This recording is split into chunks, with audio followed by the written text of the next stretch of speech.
Oduun isinitti himaa burqaa oduurraa akkam jirtu daawwattoota keenya. Oduu keenya jalqabaatiin xiinxalaan siyaasaa obbo Jawaar Mohaammed Finfinneen kantiibota shaniin bulaa jirti jedhe.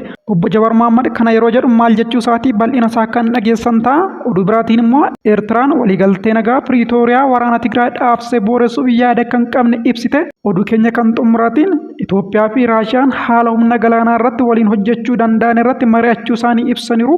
Nagaa daawwattoota keenya warri chaanaalii keenyaaf haaraa taatan sabiskiraayib gochuu hin dagatina. Chaanaaliin kun chaanaalii burqaa oduu dhugaatii. Oduu dhugaatee guyyaa guyyaadhaan argattu. Amma gara bal'ina oduuttan darba. Xiinxalaan siyaasaa obbo Jawaar Mohaammed Finfinneen kantiibaa shan qabdii jedhe. Jawaar yaada fuula FB isaa irratti barreesseen ji'a lamaan dura Finfinneen kantiibaa 4 qabdi jechuudhaan barreesseen ture. Amma immoo kantiibaan Finfinnee shan guuteera jechuudhaan ibse. Obbo Jawaar Mohaammed kana kan jedhe haalli nageenya Itoophiyaa hammaachuu isaarraa kan ka'e kantiibonni magaalaa naannolee magaalaa isaanii gadhiisuun yeroo baay'ee Finfinnee keessatti waan dabarsaa jiraniifidha.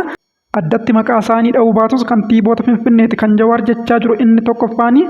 Kantiibaa magaalaa Finfinnee ishee sirrii kan taate Aadde Adaanech Abeebeeti.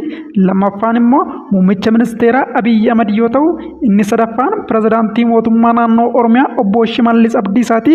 Arfaffaan immoo pirezidaantii mootummaa naannoo Amaaraa obbo Araggaa Kabbadaa yoo ta'an, shanaffaan immoo torban kana keessa gara Finfinnee dhufuun ibsa miidiyaaleef kan kenne pirezidaantii yeroo naannoo Tigraay obbo Geetaachoo Raddaati.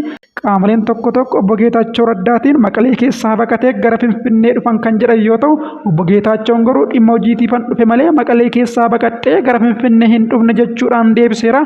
Akka obbo Geetaachoon jedhutti kan hin gara Finfinnee dhufe dhimma Tigraay irratti akka mari'annuuf muummeen ministeeraa Dr. Abiyyi Ahmad na waamnaan dhufe. Dabalataanis dippiloomaatota garaagaraa waliin nan mari'adha jechuudhaan jalqaba torban dhufuu keessa gara Tigraayitti deebi'uuf karoora qabaachuu isaas ibseera. Eertiraan waliigaltee nagaa Piriitooriyaa waraana Tigraay dhaabsee booressuuf yaada akka hin qabne ibsite. Ministeerri odeeffannoo Eertiraa obbo Yamaanee Gabra-Masqal ibsa kennaniin Eertiraan garaagarummaa gartuuwwan siyaasaa TPLF keessa jiran adda addaa gidduutti uumame cimsuudhaaf yaada omaatu hin qabdu jechuudhaan dubbate. Kana malees waliigalteen Piriitooriyaa garee TPLF fi mootummaa federaalaa gidduutti mallattaa'e dhimma keessoo Itoophiyaati jechuudhaan dhimmichi dhimma Eertiraa ilaallatu akka hin taane ibseera. Gaggeessaa bulchiinsa yeroo naannoo Tigraay kan ta'an obbo Geetaachoo Raddaa immoo ibsa gaazexeessootaaf kennaniin Eertiraa dabalatee jeequmsa Tigraay keessatti uumamerraa fayyadamoo kan ta'uuf yaalan jidduu seentummaan alaan ni jira jechuudhaan himanii. Qondaalli Eertiraa kun dabaluunis biyyi isaanii waldhabdee gartuulee TPLF gidduutti uumame keessa akka hin seenne kan falman yoo ta'u, qoqqoodinsi TPLF kan naannicha keessatti waldhabdee siyaasaa fi nageenyaa uume kunis rakkina hin barbaachisnee fi kan uummata Tigraay irratti balaa gara biraa fiduu danda'udha jechuudhaan ittifamuu akka qabus dubbataniiru. Eertiraan waraana waggaa 2 naannoo Tigraayitti gaggeeffamuun lubbuu namoota hedduu galaafate irratti mootummaa federaalaa cinaa dhaabbachuun humnoota Tigraay waraanaa kan turte yoo ta'u, pirezidaantiin Eertiraa Isaayyaas Afeworqii waliigalteen Piriitooriyaa erga mallatteeffamee booda gaaffiif deebii taasisaniin dhukaasa dhaabuun deeggarsa Ameerikaa fi gamtaa Afrikaatiin raawwatame kun tooftaa jeequmsaati jechuun ibsaniitu ture.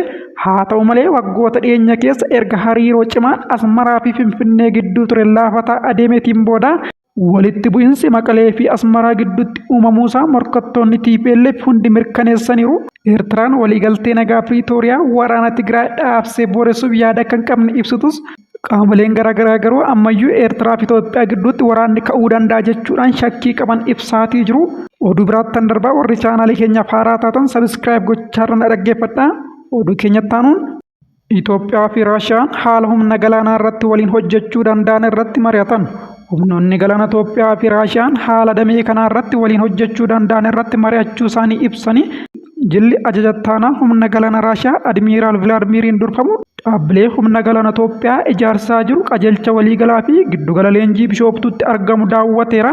Daawwannichaan boodas tumsa gara fuulduraatti humna galaana Itoophiyaa waliin qabaatan irratti mari'achuu isaanii ragaan raayyaa ittisaarraa ba'e ni agarsiisa.